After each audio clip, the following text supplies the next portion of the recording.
Good Friday on 580 Sports Talk, a 1-hour edition of the show today. I am Brendan Dorzinski. That is Spencer Dupuis. We're here with you until 3 o'clock today because we've got coverage of the NCAA women's basketball tournament coming your way from what they call the happiest place on earth, the Little Apple, Manhattan, Kansas. It will be K-State versus the Portland Pilots in the women's NCAA tournament coming up.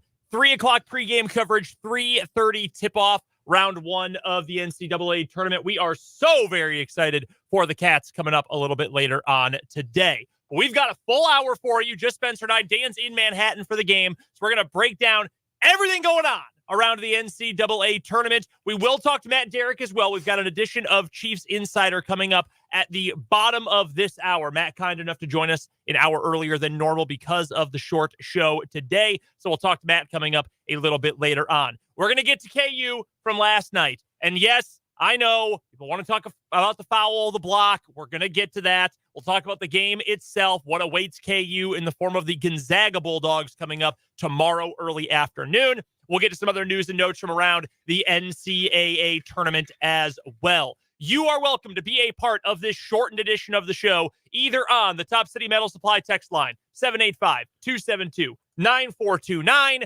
or you can hit us up on YouTube. Head to youtube.com. 580 Sports Talk is the name of our channel and of the show on YouTube. Let's dive right on in, Spencer, because we don't have a ton of time. Games going on right now around the NCAA tournament. 16 and a half minutes to go I don't know where this game is actually being played. It is in Spokane. San Diego State is up 10 on UAB. Good. Western Kentucky. Oh, yeah. Is that an anti-Sunbelt sentiment there, or did you just pick San Diego State? I just picked San Diego State. Okay. I guess, is UAB in the Sun Belt? No, they're the American. They were in Conference USA. So it's a former conference rival for Marshall. Yes. So that game's going on. Also, Western Kentucky at the half, up by 7 on Marquette, 43-36. Oh, man. Now, that's a team I don't like. Heartbreak for Shaka Smart. That was a rival for Marshall. I picked, and to be frank, I wagered on Marquette today. I picked. I didn't wager. I so badly hope they lose to Western Kentucky. I do not like Shaka Smart. And I am not the only KU fan who does not like Shaka Smart. I'm not the only person in Big 12 country who does not like Shaka Smart. So that would be a great one to watch. One game that already went final earlier today, Northwestern in overtime takes care of Florida Atlantic 77-65. What was John L. Davis doing at the end of regulation?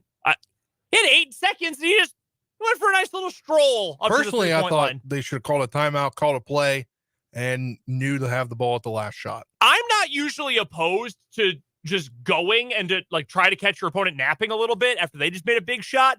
You have to actually do something, though, not just walk up court. That was absolutely atrocious. We'll talk more NCAA tournament coming up here in a little bit, including highlights from last night. Kentucky, out of here. They're done. Jack Golke, March Madness legend forever, the D2 transfer. Shout out D2 reppin'. We'll get to that later on. But first, this just in. Are you going to use that from now on? I don't know. I kind of think I might. It's a hilarious bit. I'm a big, big fan of that. The Kansas Jayhawks survive against Samford 93-89. I am going to start with the block/foul because that's what has generated a lot of attention. More of this game deserves attention than it is getting. It was the final game of the day. Anyone who is still watching games late saw just KU versus Samford last night. It was a bad call. I know some KU fans I've seen are given the, from one angle or another, live action. No, man, the call sucked. I'm not going to beat around the bush about it. The call stunk. It was no good. It was, in fact, very bad. And KU got a huge break. Nick Timberlake got a huge break. He went for the rise and jam dunk instead of taking it all the way to the cup for the layup. Blocked cleanly. He tumbled to the floor. We've seen that before where guys fall hard and that brings out the whistle. I'm not going to complain. I'm not going to apologize for KU getting the win. KU was already leading at that point, so it's not like this one play determined the entire outcome of the game. But, yeah, I mean, it sucks. If you're Samford, you probably feel like you got screwed, and I don't blame them. Brendan Haywood, at the end of the game, he was the color commentator alongside Brad Nessler last night. I thought he had the absolute 100% correct take about it, that one play does not define an entire basketball game. This one was especially bad because of the magnitude of it, the situation, the time, the score, the fact that all of America was watching at that exact moment with 14 seconds left. That was bad. The officials also bungled a held ball that should have been KU possession moments before. They also missed a blatant travel by Achor at one point late in the second half, too. The officials were bad. The officials have been bad all over the NCAA tournament today so far as well. But I wanted to address this. The call sucked. KU got lucky. It is what it is. I mean, that's sports sometimes. So I wanted to get in front of that first because I know I saw, and it's not just K-State fans. I'm not picking on anyone in particular, but a lot of, of course, classic. Any Big 12 fan knows this is what happens. Friends, this was in Salt Lake City, Utah. Not exactly like a KU stronghold. Tony Padilla does not do a whole lot of Big 12 or KU games. It was a bad call. It was a really, really, really bad call. KU got lucky. KU wins. It is what it is. Speaking of luck, why don't we just touch on that as a general concept here? KU got lucky this game was only 40 minutes long. Because if this game had been 41 minutes long or 42 minutes long, I don't know that KU would have had the gas to get it done. Yeah, honestly. I was biting my nails. Yeah, I think, and I think this is a fair comment. You can tell me if this is wrong. I think for a majority of the game, KU was not just the better team, was by far the better team. Talent-wise, size-wise, athleticism-wise, they don't run a 8th grade style of basketball. It was a much better team. But I was telling my wife this. I mentioned this on Twitter last night. When you are facing off against a team and a system that plays like that is constantly harassing you, that is constantly all up in your business and touching you and trying to run at you and pressuring you, you know what it does? It tires you out. That's why Samford plays a 10-man rotation, because their guys are always going 100% full speed, back and forth, back and forth, back and forth. They get worn out too. That's why they play such a deep rotation. KU only has 5 guys who are playable. And Marco Jackson played a bunch last night. He scored the ball decently. I thought he had a couple of nice jumpers that he made. He had one early in the game, and I thought this might be a good Marco game because he rose up, mid-range jumper. It was right elbow, looked confident with the shot. I thought, okay.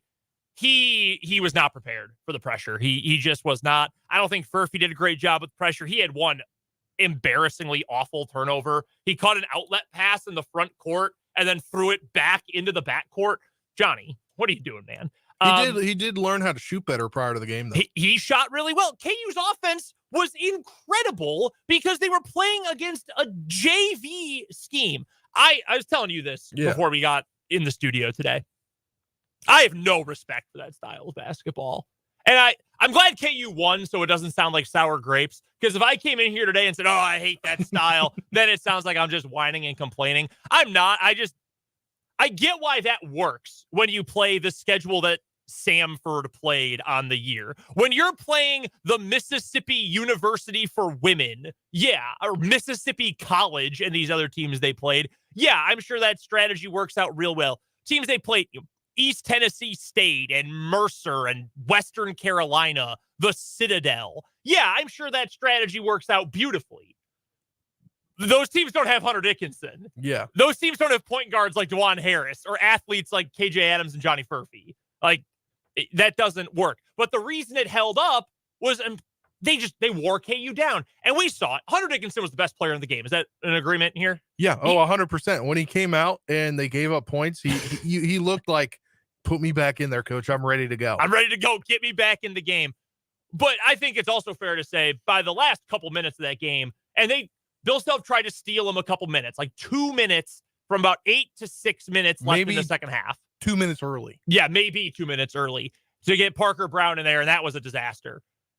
He was gassed. He was absolutely gassed at the end of the game. And look, you play 32 minutes all year long or whatever, 30 to 32. That's a lot for a 7-footer. He had to play even more than that yesterday against a team that is even more, physical and frenetic and fast-paced. That is hard to keep up with.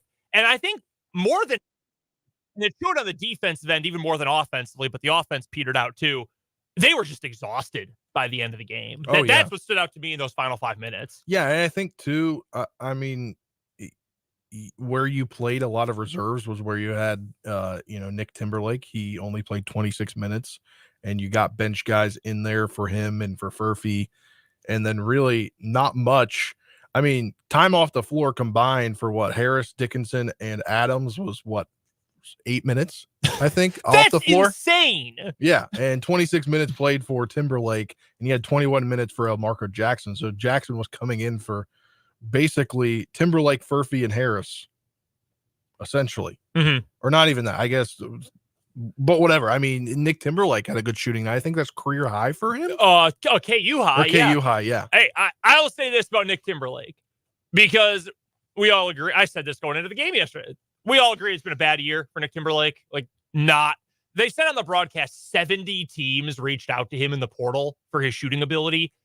This year did not go the way that Nick Timberlake had hoped or that KU had hoped. He played a massive role in KU winning a tournament game. That's what I was going to say. He had never got there. He talked about never getting there when he was at Towson. And this is the pure fact that when it mattered, he scored his KU high and helped them. In only 26 minutes, he had 19 points. Yeah. Pretty effective night. I agree. I give Timby a lot of credit. I think he played really well. I think that was one of his best KU games. He stepped up when the lights were brightest, and I appreciate him for that. All the flack he's gotten, and deservedly so, for the course of the year. I'm happy with the way Timberlake played. We have a comment here from Mark on YouTube. Again, 580 Sports Talk is the name of the YouTube channel. Says KU versus the Zags will hopefully be good. I agree. I hope it is a good game. I just have very low expectations. If you're Gonzaga, and, this isn't the way Gonzaga normally plays, but I'm sure they have at least once or twice practiced a press. If you're Mark Few, if you ever see multiple freshmen on the floor at the same time for KU, you have to press, right? You have to try to put Marco Jackson in those tough situations. If you see Jamari McDowell out there, and I always add the caveat when I talk about Jamari McDowell, I love the dude. I hope he is around for a full 4 years. I think he's going to be a great Kansas Jayhawk. He looked like he was terrified in the couple seconds he was out there in that game.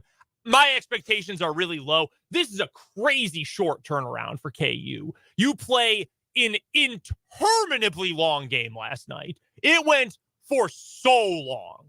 It started, I think, 5 minutes after the Drake Washington State game started and lasted almost half an hour more. Yeah. It just took forever.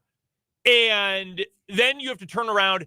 They had 38 hours. The game ended almost right at midnight, and they tip again tomorrow at 2:15. Well, the tournament didn't do any help to, I think, either. It was both Salt Lake games were the first two games, right? First two games of the day. I didn't do any help there. Why would you make the West Coast games? And then I think the early game. I think I saw, is it Duquesne's game? Is that 10 p.m. Eastern? Is that what it is? I think crazy. So. I could be wrong. I just remember seeing something about that last night. Again, I could be wrong. That should be the early game, right? I'm not going crazy here. That should obviously be the early game. It's 7:40 p.m. here, so it's 8:40 there. Yeah, that's Pittsburgh. The last tip of the day. Oregon versus Creighton tips off at 9:40 Eastern time. Yeah, that's crazy. Put those games earlier. I don't understand, but I wanted one. That's what I wanted. You had to win one. If you lose to Gonzaga, there's no shame in losing to Gonzaga. That's a good program. They're playing really well. Mark Few's a great favored coach. Here, 4.5. Yeah, they should be. I'm not too worried if KU loses. I want KU to win. Would love to make it to the second weekend, but my expectations are fairly low. Had to get one, and I'm very glad that KU held on, even if it took a little luck. What tournament run doesn't take an amount of luck, though? Exactly. We'll talk to Matt Derrick about the Chiefs and the NFL coming up a little bit later on for our Chiefs Insider. We'll get to some more NCAA tournament talk here on the other side of this break. Don't forget, we're done at 3. We're off in just 39 minutes to send you off to Manhattan for the K-State Radio Network and K-State women's basketball in the NCAA tournament. We'll talk more about the men's tournament next on 580 Sports Talk.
Regarding the KU game from last night and that contentious, controversial foul call, Christopher on YouTube says that foul was anticipatory. It was assumed there'd be one bad call, but that one was probably made 9 out of 10 times. Yeah. Yeah. I mean, correct.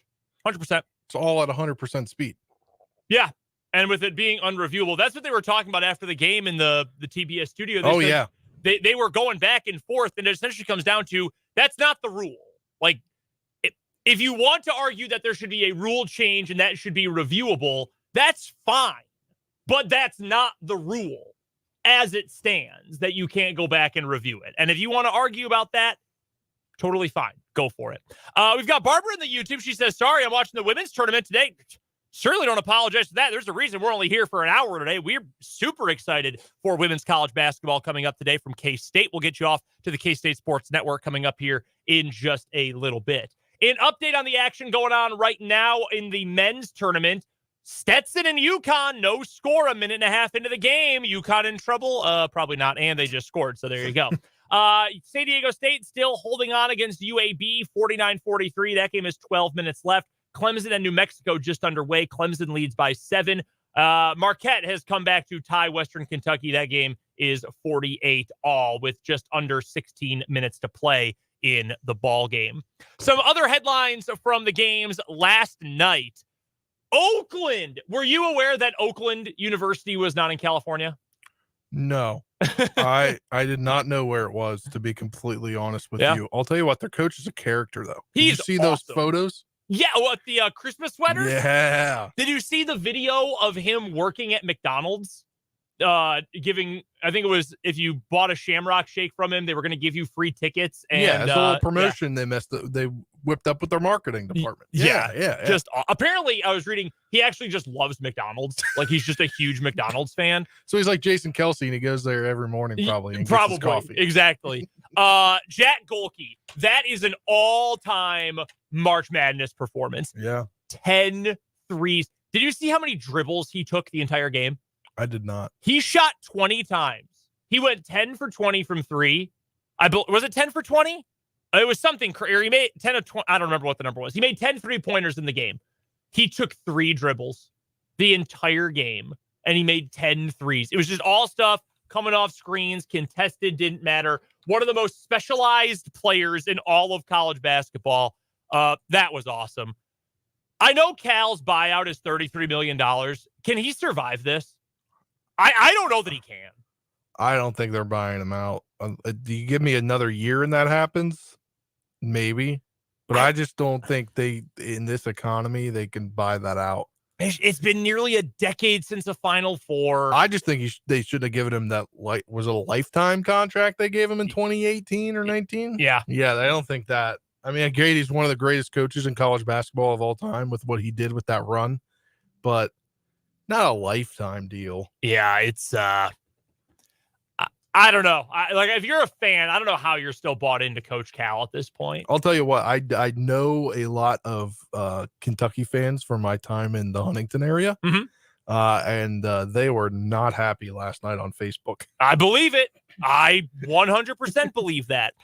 Drake melted down. You get to watch any of that game, Drake and Washington State? I did not. Yeah. I was happy with the score, though. Yeah, it was a pretty good game overall. My wife was super happy that WSU picked up the win, her alma mater. They melted down. That was a total, full meltdown in that contest for Drake. It was a fun game for the most part, but not well handled at the end of the game by Drake. Also, how about NC State?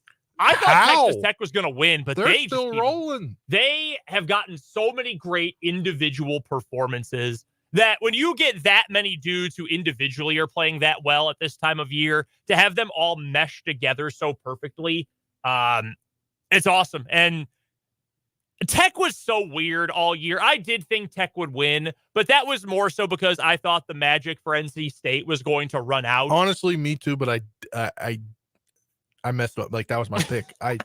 I honestly was gonna pick NC State, and then you and Dan this week were talking about the magic running out, and then the more I thought about it, I was like, can they really sustain this? And I flipped my pick because of you guys triggering me to do so. All right. I'll take the fall for that one. That's our bad. I really did think that Tech was going to win. I really was worried about. That's not the right word, but I just didn't think they were going to have the juice. I mean, Burns is an awesome story, but I don't know.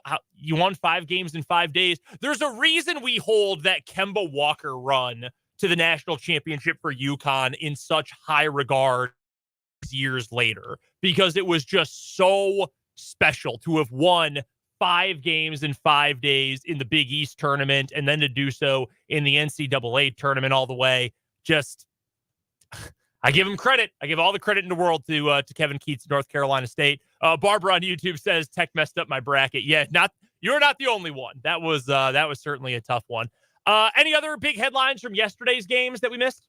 No, but I'm watching women's hoops right now. We got a potential 11-6 upset. Middle Tennessee up 64-60 over Louisville, 105 to go. Ooh. It's the leading game to my Marshall women playing, so I have it There we go. pulled up for whenever that starts. Who's Marshall got today? They have Virginia Tech without the 3-time ACC Player of the Year. That's right. No Elizabeth Kitley in that one.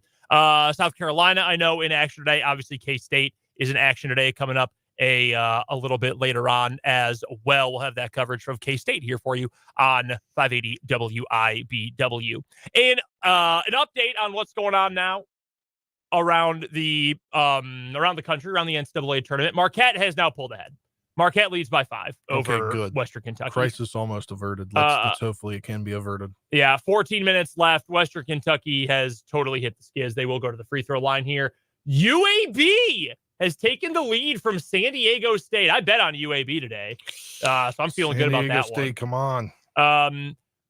What's funny? So one of the big stories yesterday was the 11 seeds, right? The number 11. I think they were 3-0 in yesterday's games. Then there was one 11 seed playing today, New Mexico, which was actually a betting favorite over Clemson, was higher in all the metrics than Clemson. 11 and a half minutes to go in the first half. Clemson leads by 14. It's 25-11. Of course, the one team that everyone expected to win as an 11 is already in the danger zone early on in their game against Clemson. We'll keep updating you on the NCAA tournament as the day goes on before we're done here at 3 o'clock. Right now, we owe you a commercial break, and when we come back, we're going to move on to some Chiefs football in the NFL. It's our Chiefs Insider with Matt Derrick coming up on 580 Sports Talk.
I love filling out the bracket. I love the tournament, Matt, but I always, every year, have way too many personal biases and biases why I feel like I can never make any good picks because, like, I should be like, oh, yeah, Baylor is good, or, Duke is very good, but I like Vermont too much, so I have to pick Duke to lose. I am too biased. I can't separate the picking with my head from the picking with my heart.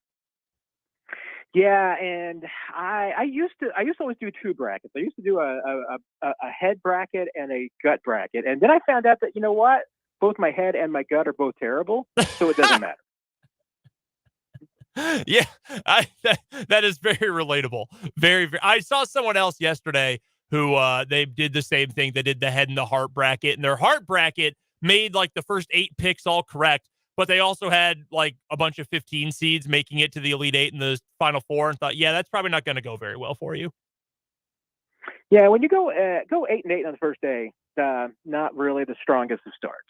So no, I would say certainly not. We're talking to Matt and Derrick from ChiefsDigest.com. It is our Chiefs Insider here on 580 Sports Talk. Matt joining us on the Fleming Place Wine and Spirits hotline. So, Matt, last week we had the big news with the Hollywood Brown. He does prefer to go by Hollywood, correct? I mean, if your nickname was Hollywood, wouldn't you prefer to go by Hollywood too? That is absolutely true, and I wish I was cool enough to be able to go by Hollywood. Unfortunately, Hollywood Dworzynski is a lot of syllables, so that one's never going to fly for me. But with that news from last week was the big breaking news. All quiet on the Western Front since then. So what is next for this Chiefs offseason? Do you feel like it's going to be more of some of these, 1-year vet minimum kind of signings like we've seen for Wharton and Noddy? Or do you feel like it really is going to depend on what happens next with L'Jarius Sneed before the Chiefs can move on? Yeah, I mean, that's the big next puzzle piece that has to happen. The Chiefs can afford a couple of small moves. I mean, this year, at this time of year when only the top 51 contracts are counted, I mean, you can, go at least a little bit, take advantage of the cap. But the one trick is that, eventually you have to count everything. And right now, for the Chiefs, you don't know when you're going to have to, count L'Jarius Sneed and how much he's going to account for. Is he going to be on your cap? Is it going to be for 19.8? Is it not? Is it going to be for less than that because you negotiated an extension? The Chiefs are, honestly, they're in the exact same spot that they were with Chris Jones last year, just in a little bit different spot because it's not the franchise tag, but it's the exact same situation. And the Chiefs got hamstrung last year. They were able to make some later free agency moves. They were able to get Drew Tranquil. They were able to sign Mike Edwards because those were cheap, affordable deals that didn't really affect the top 51 salary cap accounting. But they also knew that, they'd have to make some accounting down the road to make sure that they could fit those under. But they didn't have enough room to go out and get like a DeAndre Hopkins or make any deals like that.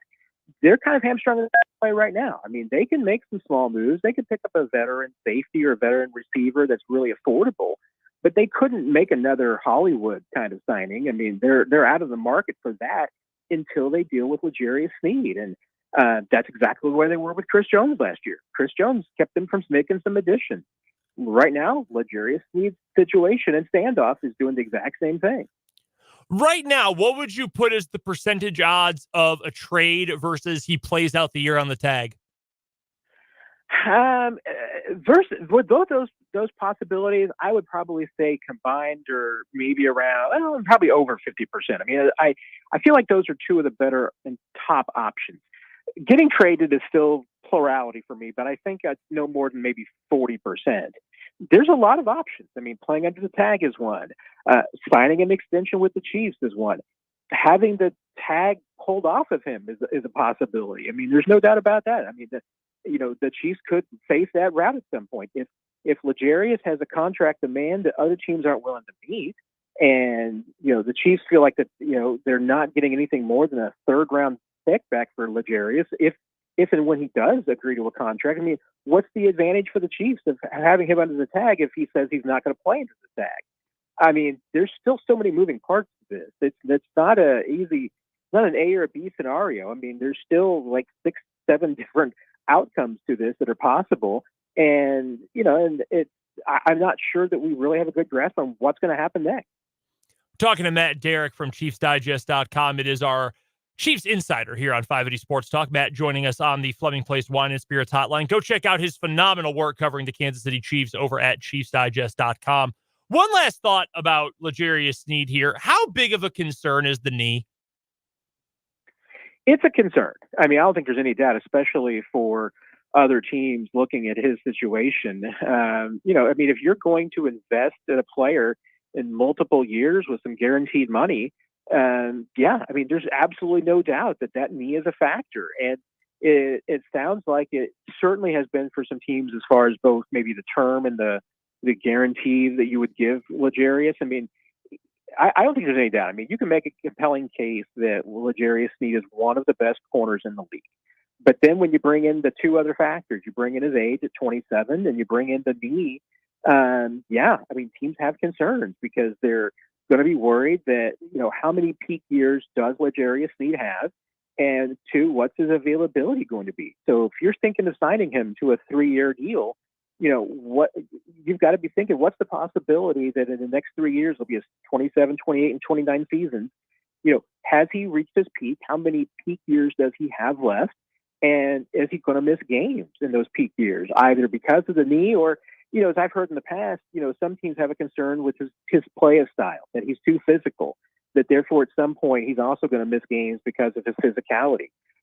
He's missed some games before. He's had concussions in the past. I mean, that's been an issue. So, but he's always been a tough player. He's played through a lot. So I think that's to his credit. There's medicals are always something that a team looks at when they're trying to sign a free agent. And it sounds like L'Jarius' knee has absolutely been an issue for some teams. How big of a need is cornerback going forward? Like Trent McDuffie, that dude's getting a second contract. He is a first-team All-Pro. You've got guy, Jalen Watson's going to be around for another couple of years, and Joshua Williams and Najee Johnson was having an incredible camp last year. Spencer's guy from Marshall, but he's still around. They brought him back on his exclusive rights tender. He'll be back and hopefully has another good camp and can play this coming year. But how badly, when you think about all the different options with Sneed and knowing that at most he's likely going to be around for no more than one more season, how big of a need is it either in free agency or the draft to add a little talent there? Yeah, I think that's the position that the Chiefs' strategy is just, every year you've got to take a shot and put some resources in it. They've drafted, under Brad Veach, they've drafted a corner pretty much every year. And if not, then they put some resources into it because, even though Traverse Ward wasn't one of their draft picks, they traded for him and that was taking a shot at it that worked really well. And can we say at this point that there's been a shot at corner that they haven't hit on? I mean, to a degree, I feel like almost every corner that they've taken, except for maybe Bo Peep Keys, has exceeded expectations. And even Bo Peep, played for several different teams and kicked around a little bit. But I don't think there's any doubt. I mean, Dave Merritt's one of the best, if not the best, secondary coach in the league right now. It's one of Steve Spagnuolo's areas of expertise too. So they're cranking out corners right now. So it doesn't seem to matter if it's Najee Johnson, it's Jalen Watson, Joshua Williams, Nick Jones, whomever you seem to draft, they seem to be able to just put them out there and they can play well. So if you're the Chiefs, you just count on your scouting staff to continue to find these guys, and that Merritt and Spagnuolo are going to coach them up and take advantage of that. Matt Derrick, our guest here on the Fleming Place Wine and Spirits hotline. And Matt, Donovan Smith has not been re-signed. He hasn't signed anywhere else. What do you think the Chiefs do at tackle? Obviously, they need to sign someone at tackle. Are they going to get somebody in the draft, or are they going to maybe re-sign Donovan Smith? I mean, there's still a possibility of both. I mean, I think it will depend on just what's out there in the draft when they're on the board or if they're able to move up.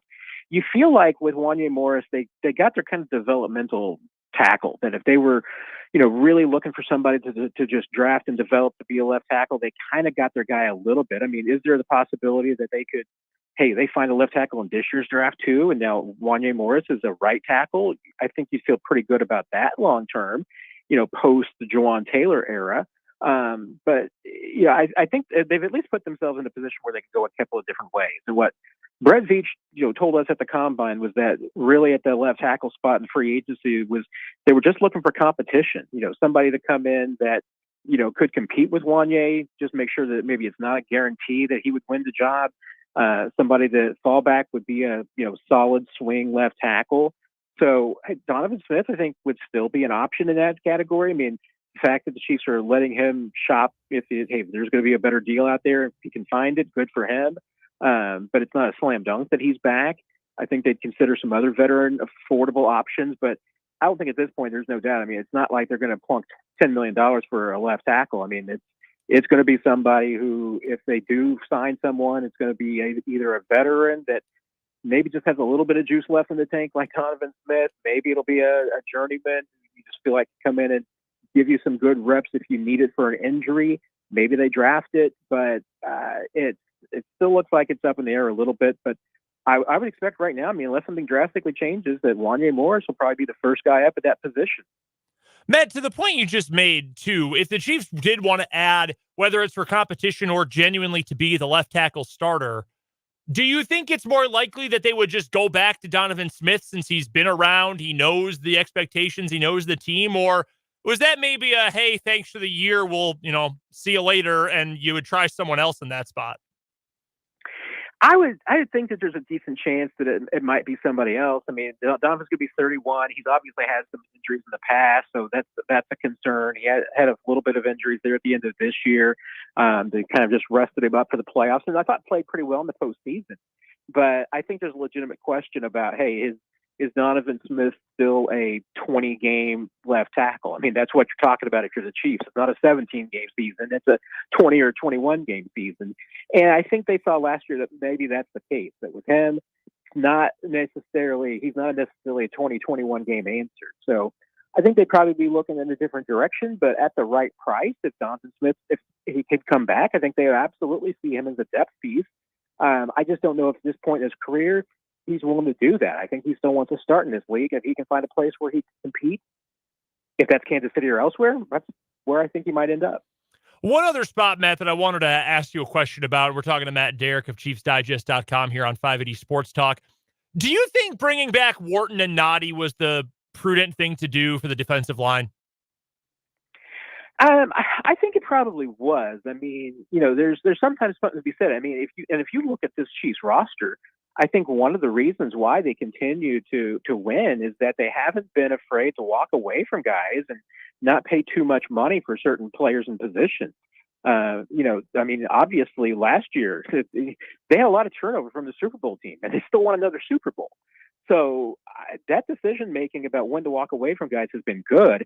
Both those players are very affordable. Obviously, they fit in very well with the system, and that's one approach that Brett Veach was certainly doing this postseason, and he's done it as well in the past. But I think this year, just because of the number of free agent guys they had this year, I think it's a kind of a better illustration. Is that unless your name is Chris Jones or Travis Kelce or Patrick Mahomes, if you hit free agency, Chiefs are going to let you shop. I mean, they might tag you if you're L'Jarius Sneed because you're just too good. But even L'Jarius, they're not signing long term yet. They're using the tag to their advantage. But if you're anybody else, they're going to let you go out and find your deal. And if you don't find one, or it's a deal that the Chiefs are willing to match, they'll bring you back and do that. But it's going to be very affordable. I mean, they're not going to pay $3 million for a Willie Gay, but they'll pay 2.9 for a Turk Wharton, or somewhere around that for a Derrick Noddy. I mean, it just depends on, I think, who you are. It depends on your style of play and how you fit in with the team. I think there's a lot of different factors, but that's one thing that they've been willing to do is just say, we're not going to pay a lot to keep our own guys. We'll let them test the market. And if we think that they're still affordable at some point in free agency, bring them back. And I think Mike Nana is going to be a great example of that. I mean, maybe he doesn't get the market that he was expecting. Maybe he comes back to Kansas City on a one-year prove-it deal. But it's going to be on the Chiefs' terms, not on his. Matt Derrick covers the Kansas City Chiefs better than absolutely anybody, and you can find his work covering the Super Bowl champions over at ChiefsDigest.com. Make sure you subscribe to the Chiefs Digest YouTube channel as well, and follow Matt on Twitter at Matt Derrick. He joins us every Friday, usually at 3:30, but today at 2:30 since we're off early. Matt, we appreciate the time as always. Thanks for joining us early. By the way, I saw you tweeting last night about the Traitors. I've never watched the UK version, but my wife and I watched every episode of this past season. A+ on that show. Big fan. Oh, absolutely. It's amazing. And the UK version, because they're not celebrities, I think it's even more compelling. So it's amazing. I will have to check it out. We've talked. There's the UK version. There's the Australia version. A lot of different versions. We'll have to check them out. Appreciate the time, Matt. Absolutely. May the force be with your brackets. That is the one and only, the great Matt Derrick of ChiefsDigest.com joining us here on 580 Sports Talk. Quick update for you before we get to the final word. San Diego State leads UAB by 2, under 2 minutes left. UConn is blowing out Stetson. It is now 30-8 with 7.5 minutes to go in the half. Spencer, how stressed are you about the Thundering Herd women coming up here? Oh, they're playing right now. Oh, it already started. Yeah, we'll get into I got a final word, something to spit off here in a minute, but it's not looking good. It's 12-0 Virginia Tech. It's 4 minutes to go in the first. It's a whole lot of ball game left. Yeah. No, there's like a cover over the basket. Got the lid on still. There's a lid on this basket. We'll get you a couple more notes on the NCAA tournament, and we'll get you a final word before we send you to the K-State Sports Network coming up here on a shortened edition of 580 Sports Talk.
Just a real quick show for us today because we've got K-State women's hoops from the NCAA tournament coming up next. Real quick, though, first, Spencer, a final word. Yeah, I have a bone to pick with ESPN. I guess they would be the person to pick the bone with. Mm-hmm. So in March Madness for the men's, like last night, the Kansas men's basketball tip time was scheduled for 8:55. It didn't get under here. It didn't get underway to what, like 9:20-ish? 9:20, yeah.